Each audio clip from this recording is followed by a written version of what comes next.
Hi guys, I'm Makeila Berry. I am currently 21. My birthday is March 13th. But I just wanted to tell you guys a little bit about me, a little bit about my background, a little bit about how I got here for anyone who can relate. So I have grown up in Washington my whole life. I was a little bit of a Tom girl growing up. I did the hunting, I did the fishing, I learned what it was like to live on a farm, and I was always around animals. And then transferred into like middle school, I started wearing lots of makeup, and I really fell in love with makeup. I fell in love with like the different things that you could do to your face, the different ways that you could look, the ways that you could express through makeup how you were feeling. And it was kind of a mask for me. I knew that I was bullied a lot, so I knew that if I cried, my makeup would get ruined.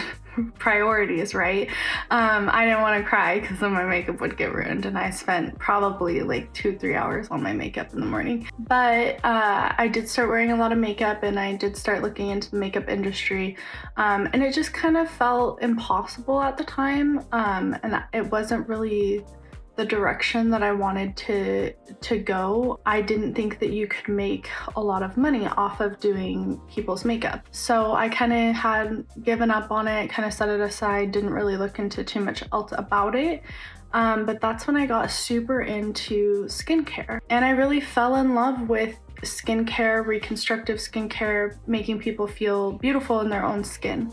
However, while I was going through my program, and I was obviously older, having to adult. Unfortunately, also COVID had hit at the beginning of my program. So I really felt like not like the best education that you could possibly get. We were transferring to like online, half online, half in person. There was a lot going on there.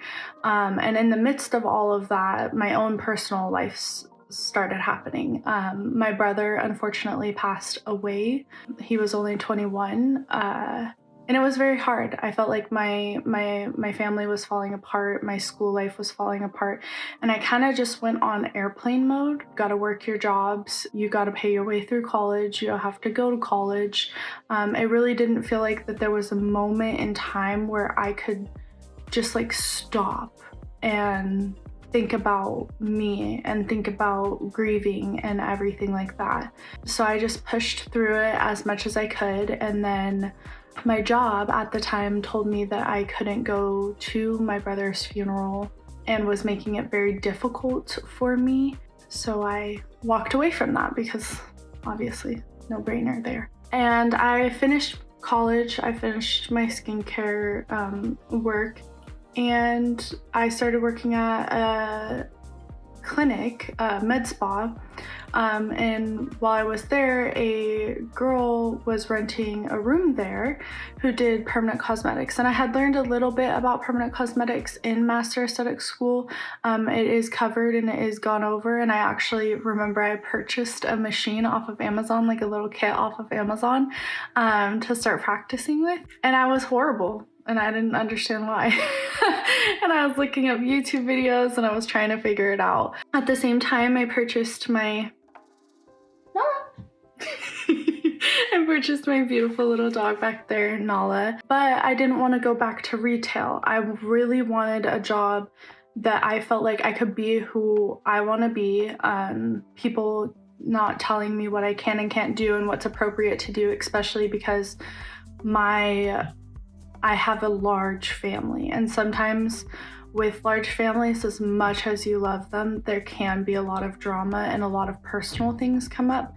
And I felt like working retail, nobody really understood that, and nobody in retail really cares about like your mental health. So I knew that I didn't want to go back to retail. I was like, I have been looking into this permanent cosmetic thing, and I was like, you know what? Why don't I just take the leap? I mean, I feel like in life, people get so incredibly caught up on what they feel like the right direction for them is, and is this too risky? At the end of the day, yeah, you gotta live. But what quality of life do you want to have? And think about how many opportunities that you might have passed up that might have worked out, you know?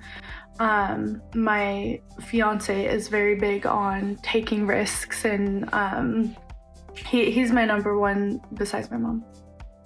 My mom's my number one supporter, but he's pretty close right next to that.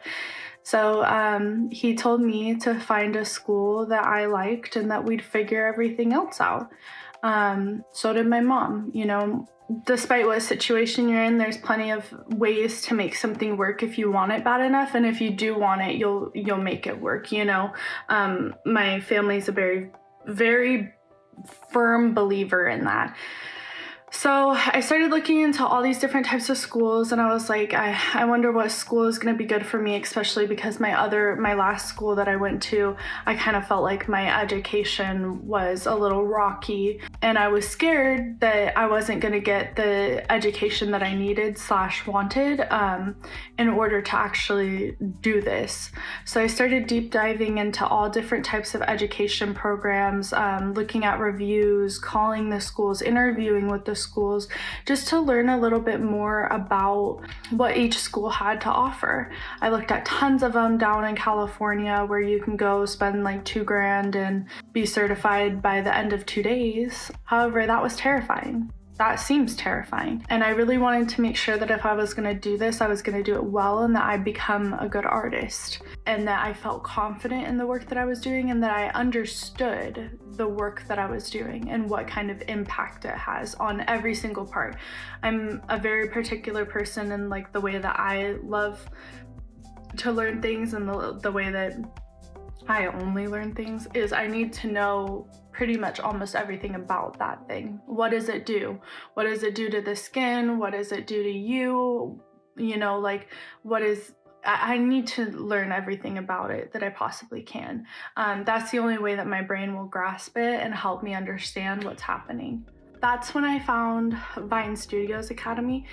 Interesting enough, I actually used to live in Kent, like Covington area. And so it was perfect because it was close. I mean, I was willing to travel for school, and I was prepared to, because I didn't think that a great school in Washington really existed. And boy, was I wrong. I looked into Vine Studios. I loved the fact that there was a little bit of an interview process to make sure that they were the right fit for me as well, and was gonna, you know, do what I needed as far as education and what my education had to offer. It seemed impossible. It seemed impossible to come up with the money, especially because I wasn't working. My dog was sick. My fiance was kind of taking care of the financials altogether. It just seemed so out of reach that I almost gave up. But in talking more with Vine Studios, everyone there, I knew that it was something that I really wanted to do, and I knew that it was something that I had to do. So I figured out a way to come up with the money, and I went to the April class in 2022, so I haven't been in this industry very long. And the school was great. The hands-on training that you get, the people constantly there correcting how your hand is supposed to be, it really sets in your mind. It is a lot of information, and sometimes it feels like you're not grasping the information that's being given to you, because, you know, there's a lot of working parts to it. But one thing that I absolutely loved that Vine Studios did is that they recorded everything. They recorded everything.